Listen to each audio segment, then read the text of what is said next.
I'm Chris Terranova, and this is the Generational Exchange. 4 generations, one conversation.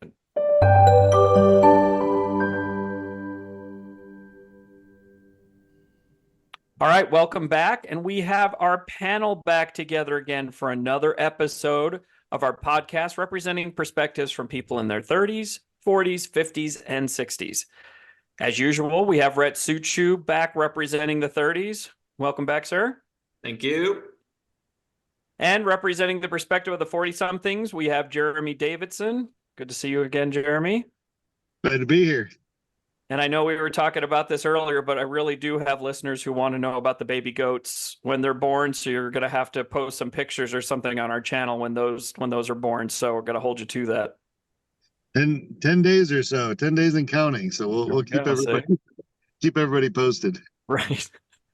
And then representing the 60s is our good friend and mentor and all-around great guy, Mark Russell. Mark. Hello, my friends. Great to be here. And last and maybe least, I don't know, I'm the moderator and representing the viewpoint of someone in their 50s. To learn more about us as panelists, please listen to our previous podcast, but you can also go down to our individual links for LinkedIn, which are in the notes of the podcast itself. So today's topic is work-life balance. What is it, how to get it, and why it's important. So let's get our exchange started. Back in the mid-2000s, the term work-life balance was the new catchphrase or topic being discussed by HR professionals, employees, and management. How could you give employees the latitude to balance the personal demands outside the office while still achieving the productivity or work that needed to be accomplished? Or was working 50 to 60 hours a week more productive, and did it cause burnout and dissatisfaction? As we'll discuss with our panel and from our own recent experiences over the last decades, for some of us, we've experienced this both as individual contributors and managers seeking and finding the right balance for our direct teams and organizations. So, Rhett, to kick us off, I know you did some research on work-life balance earlier. Can you share a bit about what you found? Absolutely.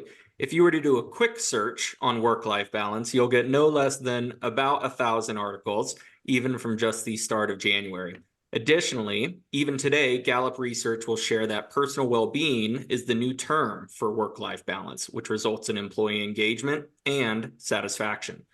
We will address in future conversations the impacts of employee engagement and satisfaction, working from home versus hybrid models, the ongoing dynamics of the return to the office trends, and still we are challenged with the great resignation of the post-COVID era. But today, we will focus on what work-life balance means to us. Well, so starting with that, go ahead, Jeremy. I'm sorry.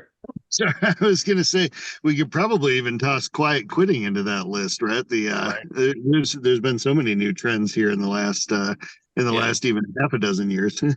Yeah, there's all kinds of trends happening in the workplace, which is why I think some of these conversations are really important, right? Because everybody's trying to get their hand around some of these buzzwords, and they're a little harder than you would think to sometimes define. And, taking work-life balance as an example, I was looking up how to define work-life balance, and it really took me a long time to even find kind of a cohesive definition. And even this I don't love, but at least it gets you started thinking about it. So I went to a website called HR Zone, and it defined work-life balance as the level of prioritization between personal and professional activities in an individual's life and the level to which activities related to their job are present in the home. That kind of gives you a sense of what work-life balance is. But given, as Rhett said earlier, we have remote and hybrid working and everything. Keeping work out of your home is not always as easy as it sounds. And that balance is going to be harder and harder to find. I do think it's possible, though, right? And so I think as we go through, we're going to talk about that a little bit, about our experiences and, some of the tips and tricks that we've learned. And we're going to give some ideas of how to establish a work-life balance. But before we get into all that, Jeremy, I think you have some stats as well that you came up with from Gallup. Oh, yeah, although nothing super surprising. Gallup supports somewhere north of 60% of folks as they, flesh out what's important to them in their job search. What are they looking for? they're highlighting that personal well-being element, right, as being kind of a 60% motivating factor, what they're looking for. They're wanting that work-life balance. And I don't think that jumps out as a big surprise to anybody here who's done hiring in the last couple of years, that trend just comes up and comes up and comes up.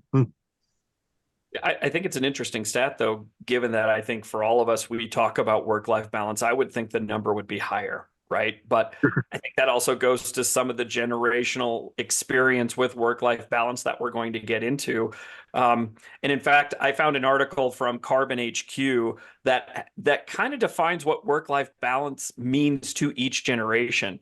I thought it was a great read. It's simple, but it kind of goes into each generation. And Mark, maybe starting with you based on the article, boomers. And by the way, for everybody who doesn't know, the boomer generation is defined from 1946 to 1964. But according to this article, boomers value working hard and appreciate the opportunity to work because they were familiar with the hardships of the Great Depression. They crave stability and don't see work-life balance as a priority. So, Mark, do you find this as your experience? I mean, you've been working since the early 80s. You've probably got some of that there. I think you're on the tail end of the boomers, but still, tell us a little bit about your experience with your career and maybe how that's evolved as you've worked through. Yeah, Chris, thanks. And yes, I am at the tail end of that boomer generation. However, it was that hard work and appreciation for work that I learned from my parents because, yes, they were in the Depression era and they saw the ups and downs and everything. And luckily, as we all came out of it. But, for me, part of it was early in my career, I was at a sheriff's department. Many of the folks there, the leadership, the superiors, all came from military backgrounds. So on one hand, they were used to very stringent, strict, you're lucky to be here and, just deal with any challenges. But there are a lot of people that would like your job right now. So if you don't want it, you can leave any minute now. And that's evolved. And even, working early in my career, I think the other flip side was there was a time where work-life balance for some people was automatic because if I worked for a global manufacturer and they were basically hourly employees that punched in and out every day, punch in the morning, punch out for lunch, punch back in after lunch, punch out at the end of the day, they're home. Even the white collar workers, there were no tablets or PCs or mobile phones. And so your time was in the office. And if you wanted to be recognized and known as a hard worker, which would only show that I'm working longer hours, I'm able to deliver results and then get my opportunity for, promotion or advancement, you had to be in the office 10 hours a day. And, hey, a 3-hour Saturday or a 3-hour Sunday, 4-hour Sunday, that wasn't out of the question. You could work from home, but you were bringing a paper file home, with your notepad in your briefcase. And literally that's how, things started. So I think over time, as things have evolved, my generation also over the last 10, 15 years took their experiences and expected others to follow suit. So if I saw Rhett working 10, 11 hours a day and I was getting emails and text messages and phone calls, my unconscious bias would automatically say, oh, he's working hard. He deserves, this next opportunity. So don't get me wrong. There are some people that thrive on, achievement. They thrive on, hey, I want to do the best I can. I'm willing to do whatever it takes to give 120%. Those things are always going to happen. But what we then found out was there was a lot of burnout, which led to job dissatisfaction, which led to people resigning, retiring early, whatever the case was. And so I think a lot of these things really need to be managed, moving forward. And we need to really accept the different norms because it works differently for every person. And if we understand that, then we can obviously, do the best we can from a productive perspective. So based on that, let me ask you, do you think that the view of work-life balance for your generation has evolved? Do you think that the majority, and again, I'm asking you to speak in generalizations, right? But you do a lot of consulting, you've worked, at a lot of large corporations. Do you think that as the younger generations or work-life balance has become more of a real thing, Do you feel like that mindset has changed, or do you still feel like boomers only think in general, of course, that if you're not working 80 hours a week, you're not promotion material? I mean, just speak to that maybe from your perspective. Right. I'll say it's probably 60-40. So 60% of the people are still going to hold on to the values that they feel got them to where they are. And when they're asked about how can I, advance in my career, they'll give them that information.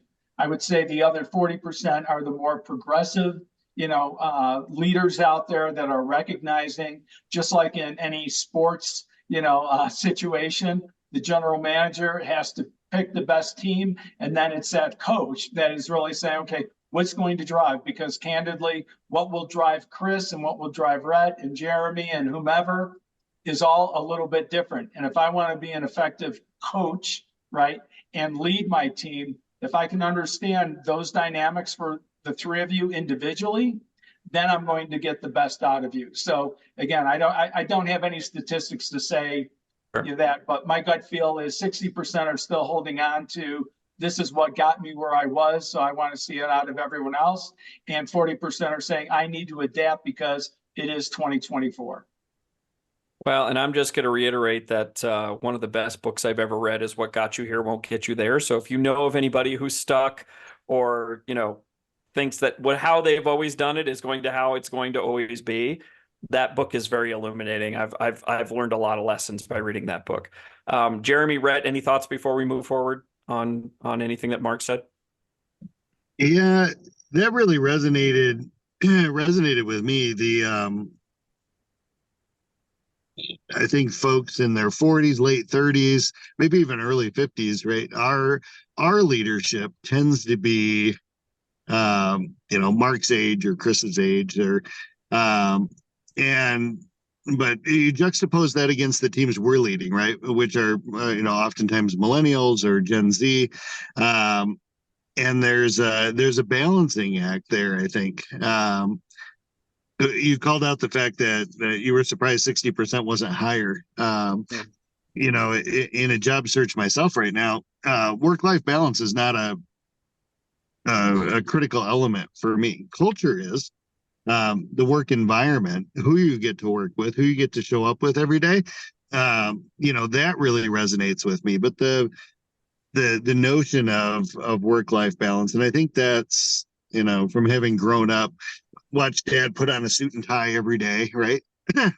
Go to work and my leadership has always been the generation above me, right? And that was, to Mark's point, highly valued. Can they see you? And I think we're seeing that in that return to the office kind of push right now too, is can we see people? But I think there's an interesting give and take there for, I hate to call myself middle management, right? But for that late 30s, 40-year-old, because you're trying to balance that traditional way of thinking and evaluating and trying to tease out who your super top performers are. And the folks that we're leading, who are 100% looking for that solid balance and wanting somebody to kind of push them to take their CTO or their PTO, and it's interesting. So that kind of hit home, Mark, as you were talking about that, is how do you play that balancing act between the generations? Yeah, and Yeah. I want to circle back to what you said about that not being as high on the priority list as you're looking for a job. But before we do that, Rhett, any thoughts from you on what Mark had to say? Yeah, I would say it's important, even for my generation, or maybe even more important, to understand the generations above you and what they value, and to understand that as we all balance these things, and I'll get to this later and some of my other points, but balance doesn't always necessarily mean you're doing the same thing, right? If there's a big project or something that we're really working on and I want to stick out, I may be putting in those extra hours because I know that Mark is part of a generation that really respects hard workers, right? If the team is suffering, I want to be one of the guys that's up front. And so I think it's important to understand what's important to you and don't lose sight of that or give it up. necessarily, but be ready for when the opportunity comes to take advantage of certain situations, I would say. Yeah, that's fair. That's fair. Um, okay, let's move forward to Gen X, right? Which is 1965 to 1980. You know, somehow, Jeremy, you and I fall into the same category, right? Even though we're decades apart in age. But, you know, based on that article, you know, us Gen Xers watched our parents work long hours. We recognized that we weren't getting the focus of their time. And while we may have had a good quality of life, a lot of times you see, especially on TikTok or Instagram, Gen X is called the forgotten generation because we weren't closely supervised. There was no technology to track us, right? We were kind of on our own. And in general, our generation wants the best of both worlds. We want to work hard, we want to show that effort, but we also want that flexibility so that we don't miss anything. I'm curious, kind of based on what you said earlier and the conversations that you and I have had, frankly, about, you know, as your former boss, pushing you to take your vacation time, right? Have you evolved that thought? And if it's not at the top of your list, kind of where does it fit, and you know, how do you feel like that tracks with us both for yourself and then as a generation? I think probably the healthiest work-life balance that I've had professionally was probably that stint at we'll call it the company with a capital A, yeah, where we all work together. And I call that out specifically because you know, for my teams, it's really important for me to say, hey, you know, especially in the world where we've got PTO, right? Unlimited time off. That's the big buzz phrase. And, you know, Lord, don't get me started on that because there's a whole can of worms there too. But you know, particularly in that environment, when I bring new folks on the team, I try really hard, and maybe Rhett, you can attest to this, you know, to push folks. Hey, I want you to take a couple weeks off in the spring. I want you to take a couple weeks off in the fall, right? Like it's important for me that the team does that. And as a leader, in theory, at least, right, you want to model that behavior. And the reason I call out our stint at that company in particular, I think because having you in a leadership position to push that, to make sure it was okay, right, for your directors and executive director, and you know, to feel comfortable that we could take time off. Right. I think that's super important, because I could juxtapose that with a recent experience where, you know, I watched senior leadership, you know, essentially ridicule folks that took time off, and it created a culture of I don't want to be on the receiving end of that, right? So we ended up in a position where I don't want to take time off, but I still know personally as a leader, it's super critical for my teams to take time off, right?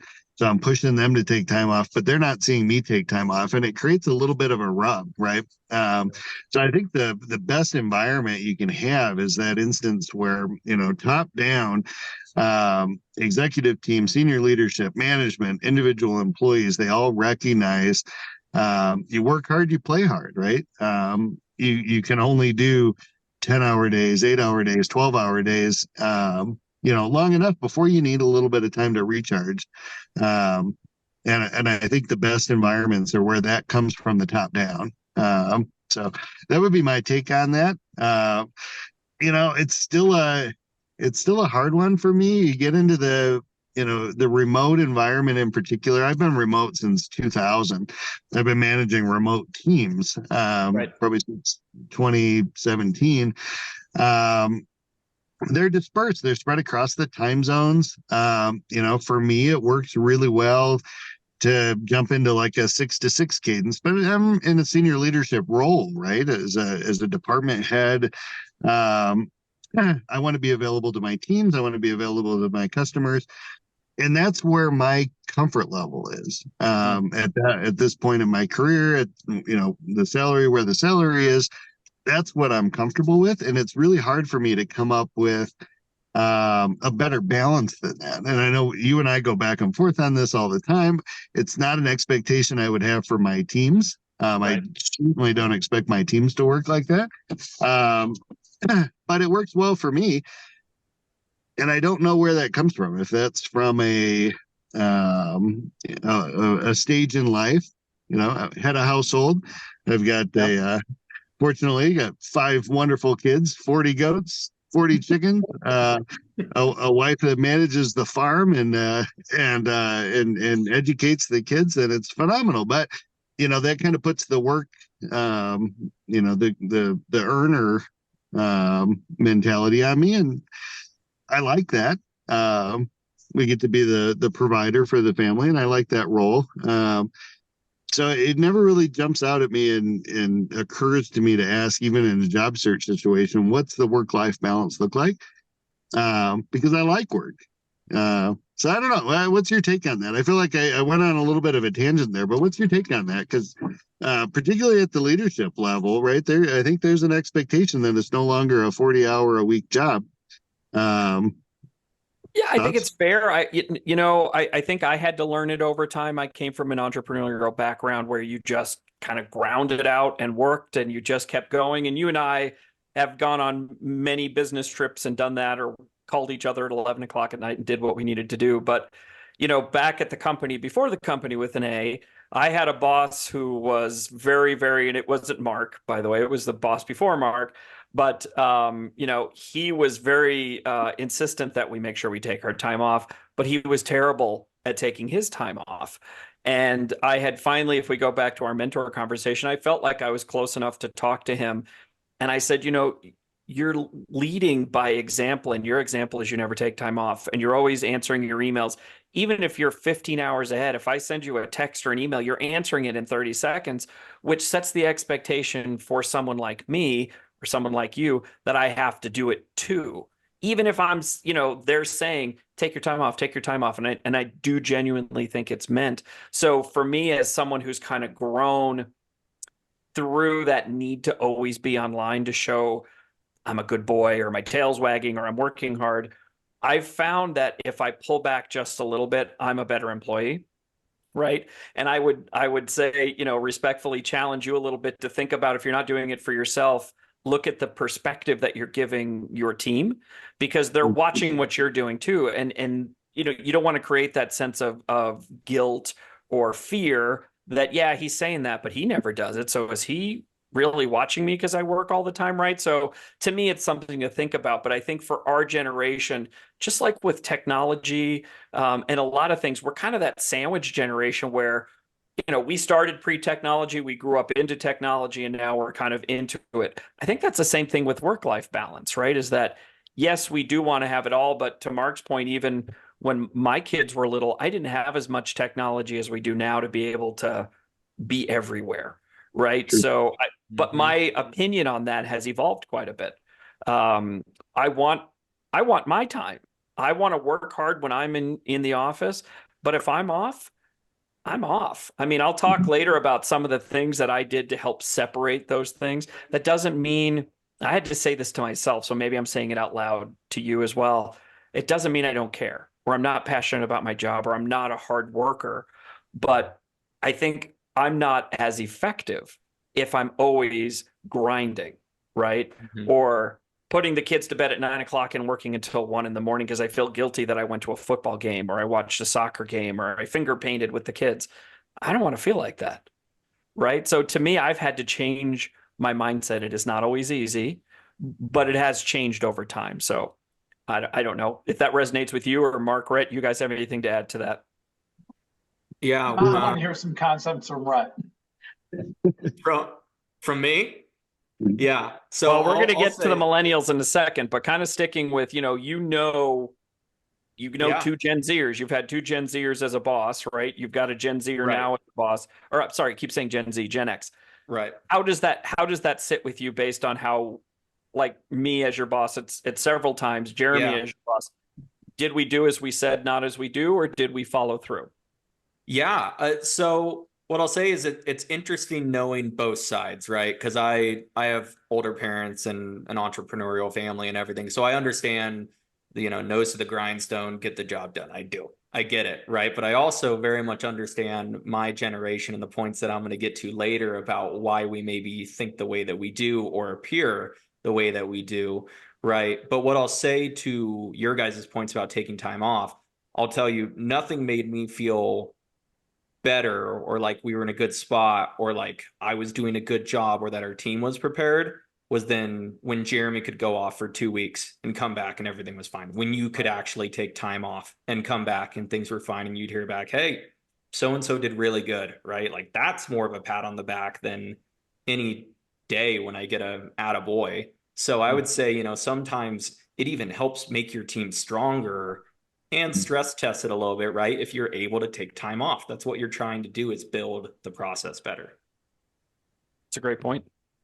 Mark, anything to add to that before we move to the millennials? I was just going to say, and Rhett demonstrated that in June of 2022 for me, when there was, upon my return from a 2 week time away, where someone had said, hey, we had a little hiccup, but Rhett jumped right in and took care of things.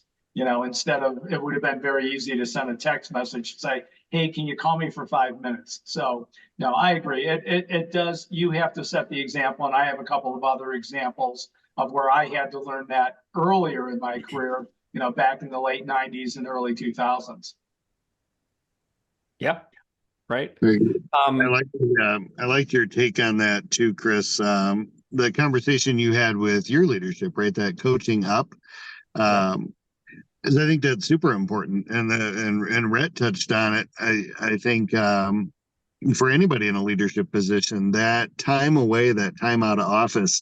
How do we? I still remember, Rhett. We kicked that off one year as there was a critical project that needed to get done while I was out. I was going on a camping trip, and it was an opportunity for my leadership team to step up and sit at the table with the senior leadership team and the directors. And it was a phenomenal opportunity, right? Like I wouldn't I love my camping trip, but I wouldn't have for anything under the sun taken that opportunity away from them, right? That was a chance for them to step up and shine, which is wonderful, right? And you need that. And I think even folks, you know, in Chris and you're at my level, we need that as well, right? Our leadership team should feel comfortable being out of the office and, excuse me, to some extent, passing the reins on, right? Let us step up, let us take charge. And I like the idea of coaching that upwards, right? It's important because if you don't see it, if you're not seeing it happen in practice, it is a hard hurdle to overcome of, you know, well, I know they said take it, but I don't see them doing it. And so, yeah. Well, and I'm sorry, go ahead, Rhett. No, I was going to say it's Chris, you and I have heard this a lot of times recently from companies too, on how they're looking for, what's the phrasing? You can correct me or not, but it's not necessarily that they don't have the talent, but they're looking for someone to almost step into the position type of thing. Mm-hmm. What was it? I think you were interviewing with a company recently. And it was essentially, we have a lot of people in the positions, but we don't know if they're ready for the next step type of thing, right? And this type of opportunity where you take the time and you can see when push comes to shove, if someone's going to step up and kind of take the reins, then you can say, hey, promotion time comes around. I think you can handle your own team. You seem to do a good enough job, right? But I agree with everything you guys are saying. One thing, though, that I want to point out to me, and you know, correct me if I'm wrong, when we talk about work-life balance, it isn't 2-week chunks necessarily, too. Yes, you should take your vacation time because that does give you balance. But it's also being okay to go to a dentist appointment, going to a doctor's appointment. Your kid's got to play at 2:00 in the afternoon and you've got a meeting.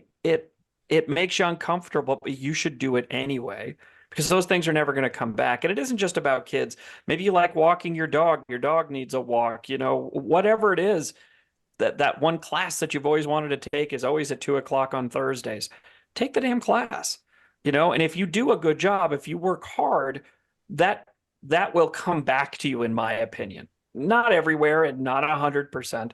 But to me, if you're a good employee, you should be able to take time off in the day, during the day, part of the day, come in late, whatever it is, and still step up and perform because overall you are a better balanced person. Just my 2 cents. Okay, great discussion. Let's keep moving. Rhett, you're our millennial representative, and based on the definitions we're using, millennials are 81 to 96. Just squeaked into the millennials, by the way, almost a Gen Zer.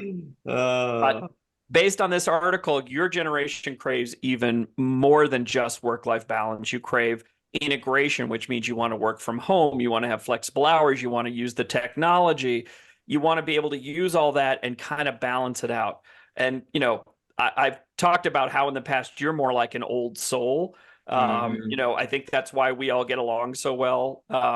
But in all seriousness, I think there is an incorrect perception out there that because millennials speak up, they put barriers in, they have boundaries, that there is a laziness or they're not as hardworking as older generations. I have not found that in my experience, right? I think across the board, Gen Zers all the way through, you can have everybody be hard workers or they phone it in, but from your experience, again, we're talking about great generalizations here.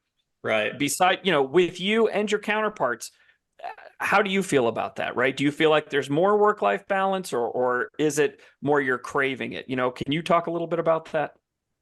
Yeah. So I'll definitely say I think there's a perception of my generation that we don't necessarily work hard, but I'm sure as the gentleman on this call can attest to, there are definitely plenty of times when I am working just as hard, if not way harder than a lot of people that are maybe even older than me, right? So I'd say it's not a hard and fast rule by any means.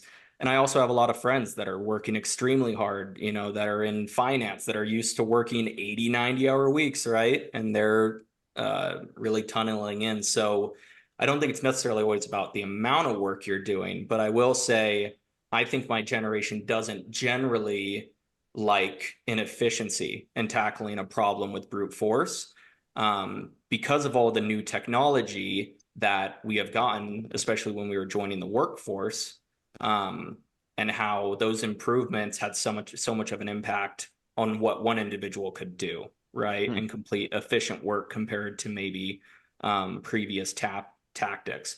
Take the internet, for example, right? Something that I kind of found out about early adolescence or whatever, but it changed the world, right? Tasks that took minutes or hours now took seconds, like that, done. All of a sudden, the whole industry knocked out by this invention. Being able to kind of handle that new development and how do you get it into the workplace? Take the pandemic, for example, which really hit a lot of businesses hard, but a lot of businesses that said we could never be brick and mortar, all of a sudden people are operating from home. So there have been a lot of different industries and technologies that we've either joined the workforce into or been a part of now for a little bit that we really like efficiency and figuring out a way to get it done rather than necessarily just always doing it the way it has been done. Yeah, I think all that to say, definitely don't think we have a lazy generation, but we have a lot of good examples of how previous generations have done things and how they can possibly be different and done differently now, right? And I would add in autonomy there. I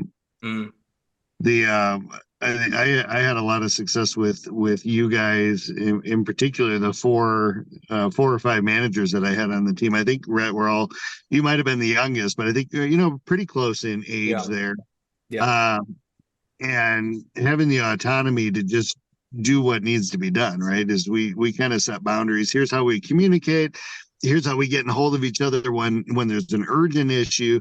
But by and large, if you need to come in an hour late, if you're running to the doctor, if you need to take a 2-hour lunch, we're not curing cancer, we're not babysitting. Like if you're getting your job done, and without a doubt, I mean, Rhett very well could have taken 2 hours off in the middle of the day, and he might have well worked until 6 o'clock to get the report out that we needed at the end of the day.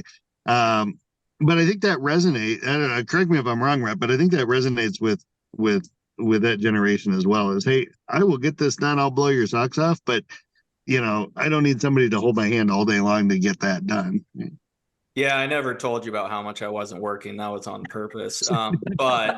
But no, all that to say, I have the same kind of idea with a lot of my employees that I've had, right? If we have a goal and we're hitting that goal and you're doing it in 7 hours instead of 8 without interfering with anything, right? You're still available if there's an emergency, and you're able to do it and we're not asking more from you. Great. Good. Happy you're getting teach the rest of my team so that we can all get an hour back and we can put it towards something else.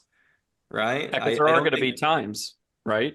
Yeah. I'm sorry, I mean to cut you off, but there's going to be times when you do have to work 50 or 60 hours. A project demands it. But if you're already working 60 or 70 hours and then you've got to add that time on top of it, that's where you tend to burn out, right? So it is like a bank. You said it perfectly, I think. Well, and you're also setting an expectation, right? If you come in and you immediately start working 50, 60 hours and you never stop, the second you go back to 40, what's going to happen? Right. Jeremy, we talked about this all the time. Because we did at one point have people who were working hours and again, times there where that's going to happen. But once we got over that hump and people were still working untold hours, we were just essentially short-sighting ourselves because we were getting the job done without bringing more people on board. And so everyone was just overworked rather than everyone working 8 hours and us getting 6 more people on the team. Right.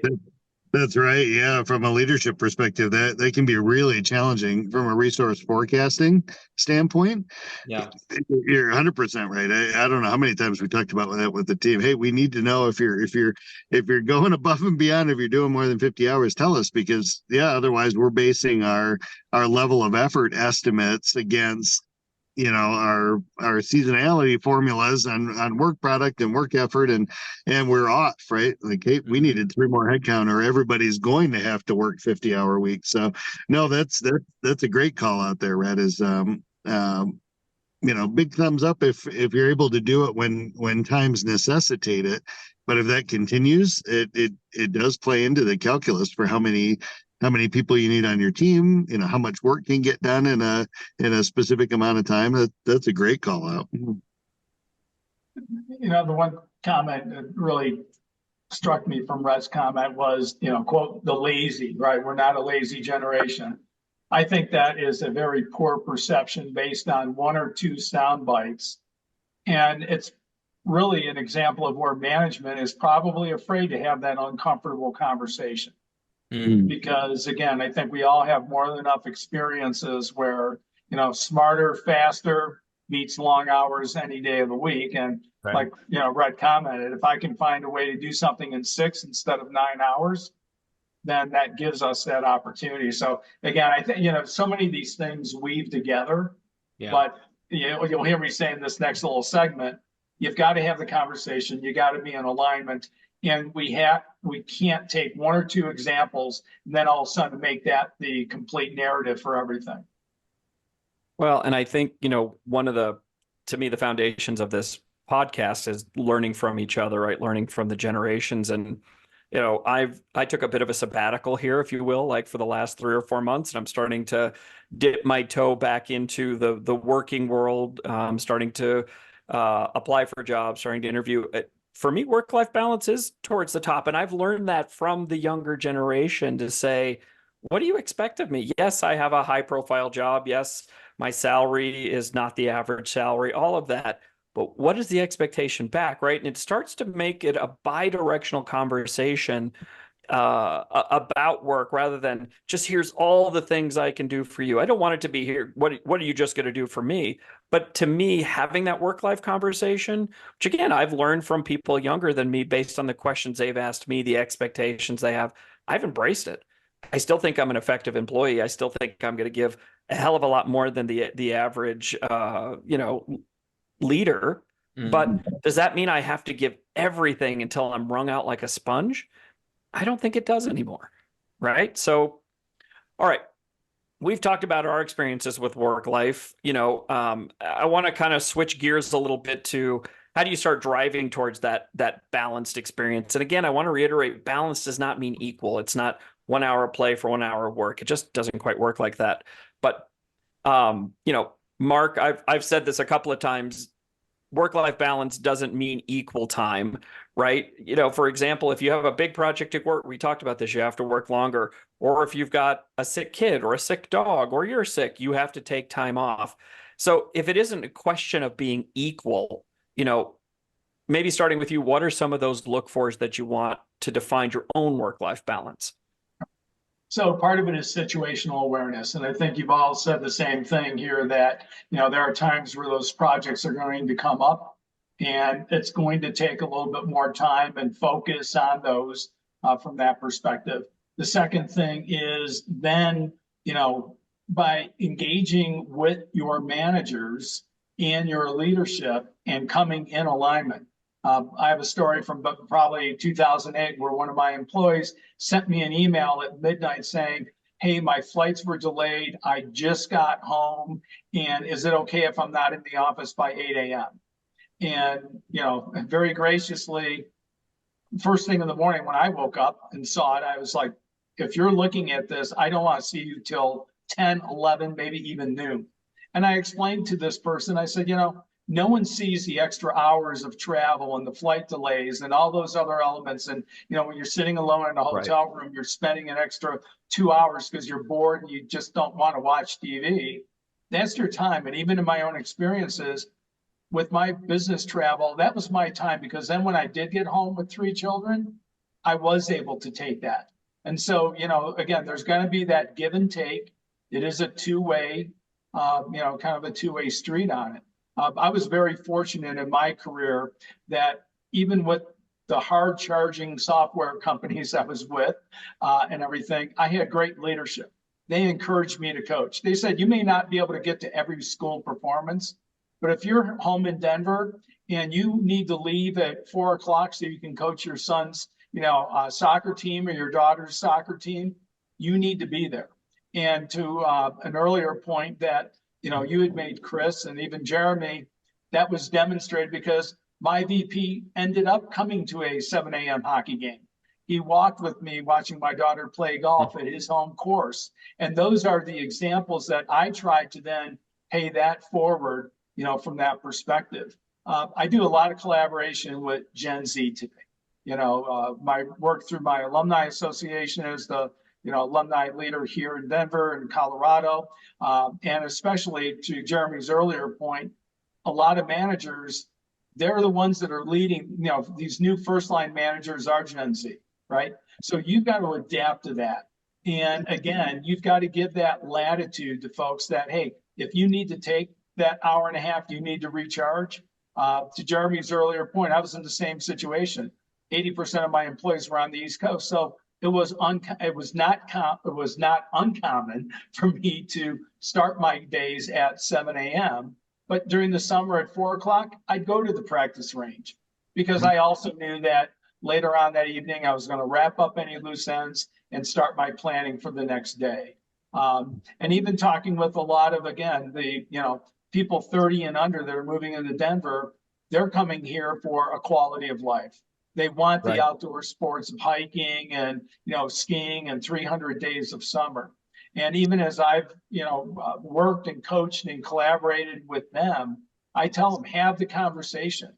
Because if you get into an organization and that's not being embraced, you're going to leave within 6 to 9 months. That whole great resignation or quiet quitting, I think Jeremy made that comment earlier. That was all the result of you told me one thing, and now I'm experiencing something different.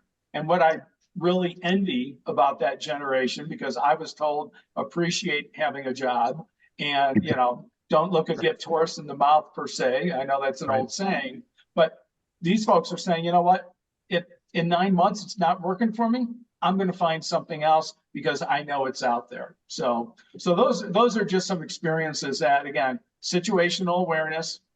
There's a time to, play, and there's a time to work, and sometimes you need to work a little harder from that.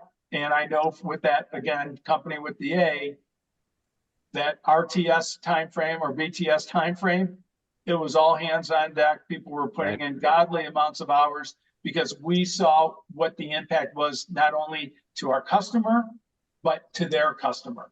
And those are the things that you then have to pull back and say, you know what, it's Friday afternoon, 2 o'clock. I don't want to see anyone right now. I don't want to see anyone online.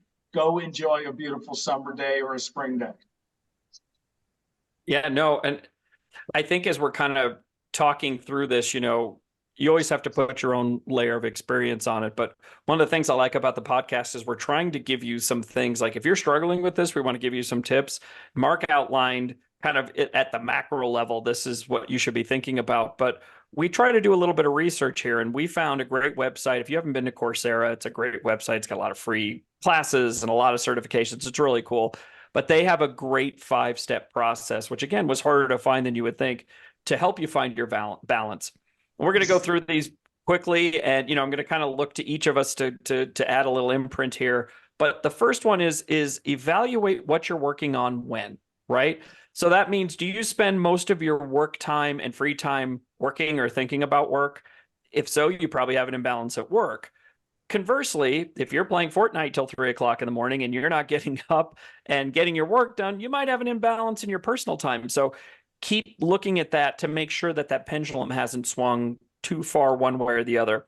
Mark, I'm going to start with you. From your perspective, how do you go about evaluating what you're working on? So I think, again, it's just what level of responsibility are you taking for the project? And in a lot of cases, everyone's working in a collaborative manner on the projects. So address those things with the team. Recently, I had a conversation with someone of my generation saying, gee, their son gets on the 8 o'clock, call, and then they're back to bed for another hour and a half. And I was like, well, everyone has a different time when they're in the flow. And if his in the flow is like most software developers in non-traditional 8 to 5 timeframes, so what? They're getting their job done. If anything, they're excited about that time. And, so again, I think it's just understanding the dynamics of the individuals. Let them work when they work best, when they're in that flow.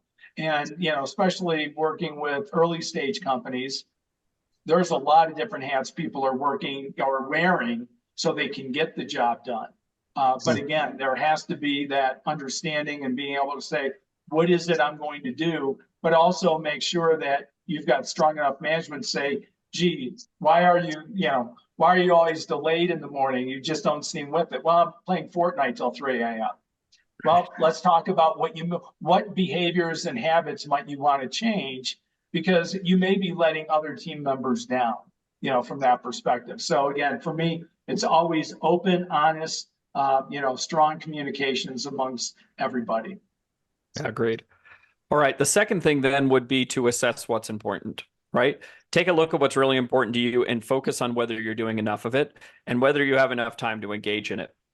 Jeremy, you've got some unique hobbies, right? How do you balance that out? Talk about that a little bit. How are you assessing what's important, especially, now in this place of transition for both of us, right? We're transitioning into new jobs, new careers, perhaps. How do you assess what's important as you're looking at that? Oh, sure. Probably the same way we look at it from a professional perspective, right? If everything's an emergency, then nothing's an emergency, right? If everything in your is a priority, then nothing's a priority. So how do you whittle down? How do you whittle down to those things that are really important to you? I do try really hard to not define myself by my job or by my career, but at the same time, my ability to provide for the family is really important to me. Like, that's a high priority item for me. So I do tend to place a premium on work, but at the same time, there's so much fun stuff happening, right? Like we've got the ranch, I've got kids aged 5 through 18. We've got a lot of stuff going on, and I don't want to miss those elements. And there's I think a component of that remote work that allows for some of that, right? I can have 2 hours of work under my belt, and I can have a quick breakfast with folks, with the kids. Can pop home for lunch if meeting schedules permit. And I tend to be really protective over my time. 6 to midnight is my time, right? If there's an emergency, sure.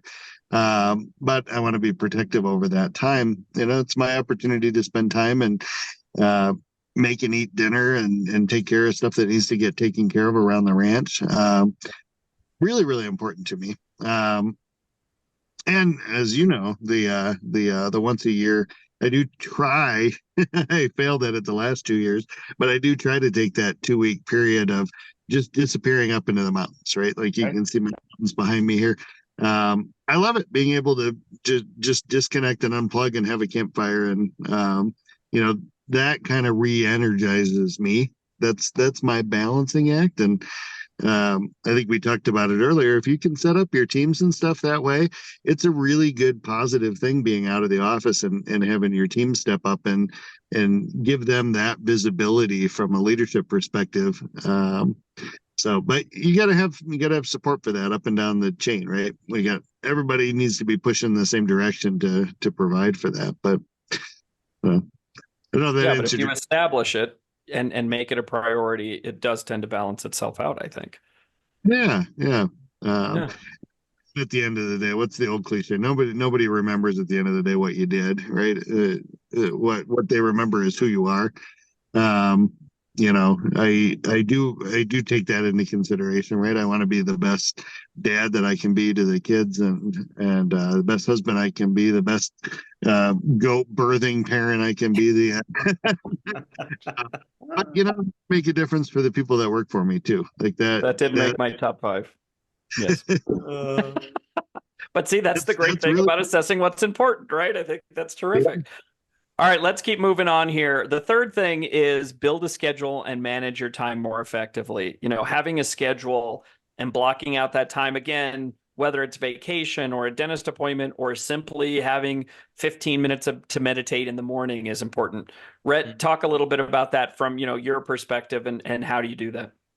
Yeah, so I have both a work and a personal schedule. And I would say for my work schedule and for most people's work schedules, you should definitely be blocking out time. Well, I guess you don't have to block out time, but I block out time to make sure that the most important things get done, right? If you're the person who runs payroll every week, you better make sure you block out some time so that all 50 people in the company get paid, right? And the reason you need to do that is because that is one of the activities that if you don't do it, you're probably going to have to stay late to do it. You can't just not pay 50 employees, right? So that's one of the examples where you need to block out time and make sure that you're getting it done. In my personal life, I make sure to plug in those activities that are going to re-energize me, right? Things like working out, things like trying a new skill, things like watching a new show that I've wanted to watch, right? So that I can re-engage the next day at my full force at work, right? Because I tend to be an overthinker, shocking for everyone here. And so constantly work can get in my mind if I'm not focusing on actually enjoying the activities that I'm doing outside of work.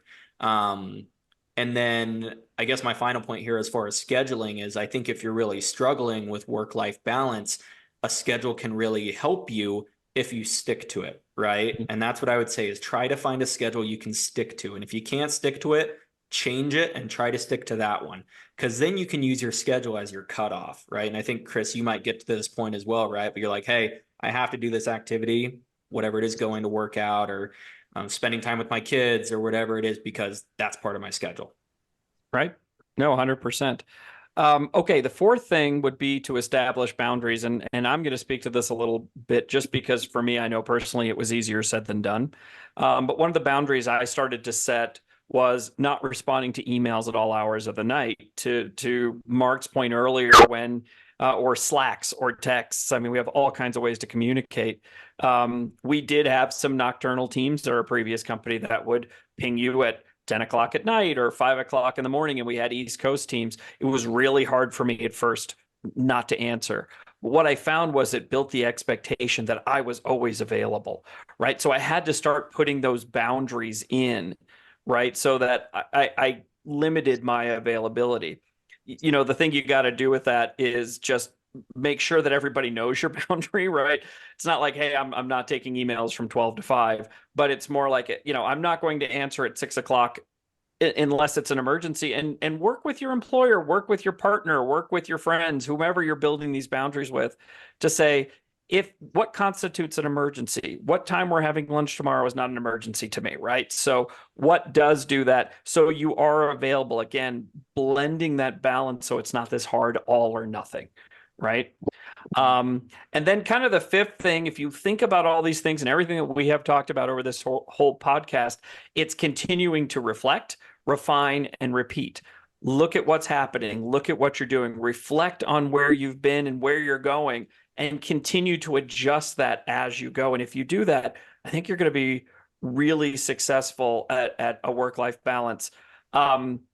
Before we wrap up the podcast, really quick, from each of you, I'd like to get a sense of maybe an example of how you found better balance. Jeremy, let's start with you. Or you're working towards finding better balance. Again, just I've shared enough kind of about the way that I think about these things, and Right. for me, I need somebody in a leadership position above me that mirrors that behavior, right? That will call me, and I'm gonna pick on you again, right? Will call me and say, "Hey, I need you to be off the next 2 weeks." Right? I feel like we did some December. Hey, you've got 2 weeks left and you haven't taken it. You got to take it now. Uh, that's good. I need somebody doing that for me, and I try to do that for my teams, right? Because it's super important. So I think that helps. The boundary issue I thought was a great one that you brought up there, Chris. One of the neat things that we had in the past was a work cell phone, and I know nobody likes carrying two cell phones, right? But having a work cell phone and a personal cell phone, at the end of the day, whenever that end of the day was, being able to put that down and leave it somewhere made a huge difference. Right. And that's probably a whole nother topic, right? About, availability and, but the one thing that I found with the remote work environment and managing teams in a remote work environment is that people tend to overdo it. The focus I've had to have with folks on my team is, how do you rein it in? How do you make sure you're taking lunch every day? Because you don't have that commute time. You don't have that unwinding time. You don't, very often you're dealing with people that are working, 10-hour days or more and haven't stood up once throughout the day. It's not a good, I guess if we take it all the way full center back, that's not a good balance, right? That's not a good balance within your workday. So carving things out, like Rhett said, carving things out on your calendar, even taking a meeting. One of my favorite things was to take a meeting while we were walking. Yeah. Yeah. We used to walk a lot. You touch on my example a little bit. You talked about the separate phones. We don't all get the advantage of having two phones, but one of the things that I learned at my last organization is I could drive my work Gmail to Outlook, and I had my personal Gmail and Gmail. So they literally came up as different colors and had different sounds, because the problem I had is when they were all in one inbox, I couldn't distinguish. So at 11 o'clock at night, that could be my daughter, could be work, I don't know, right? So I pulled those things apart. So for me, that really helped me distinguish and go, that can wait versus that's important, right? So to me, that's an example of how I've kind of brought that separation in, and it gives me that peace of mind that I can have dinner or I can focus. Rhett, what's your example? Yeah. So for me, I personally found that my balance, quote unquote, is less of everything is always equal and more of I prioritize things when I need to, right? So more of an actual balancing act that comes with an ebb and flow. So I can focus on what I need to make sure that I'm getting the job done. So for those of you that are trying to do this, right, focus on what you need to do to get the best out of yourself in all aspects. Be ready to shift into, hey, this activity that I thought was going to be super fun and make me feel good makes me miserable. Maybe when you play golf, you hate your score and it makes you very upset and you don't like it anymore. It's not working for you. Try something new. You have to find something. I love golf, by the way, and so does Mark. But anyways, to that point, right? You need to be doing those activities that help you recharge and be able to tackle the next day just as strong as you were, right? Including scheduling that activity. So set it, but don't be afraid to change it. Good point. And Mark, from your perspective? Yeah, I would say when I work with managers, I really try and encourage them to foster the conversation and establish the agreed upon norms. So, for example, and I think you both have raised it, or all three of you have raised it earlier, if I'm in a flow, I had to learn to say, you know what, I'm not going to send this email at 10 o'clock at night or 10:30 at night. I'm going to wait until the morning, because I don't want people to feel like they've got to respond to it. And unfortunately, this, wonderful little device is always on with us for the most part. So I think, again, it's just establishing the norms, understanding when are things working and when are they not, and don't be afraid to have the conversation. Yeah, that's right. And Mark is holding up a phone for those of you who are listening. So just, All right, Red, I'm going to ask you to take us home here and wrap up the podcast. Can you tell us about the main takeaways from the conversation today? Absolutely. The main takeaways for today are: define what work-life balance means to you. It's going to be a little bit different to everyone, right? Find your piece there. Define what is important. Build a plan, schedule, and boundaries.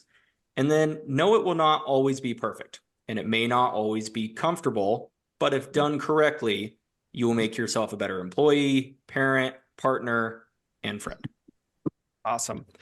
All right. As always, thank you to our panel, Jeremy Davidson, Mark Russell, Red Suchu. Thank you, guys. This is a pleasure. This was a supersized episode here, but I think we got through a lot of stuff.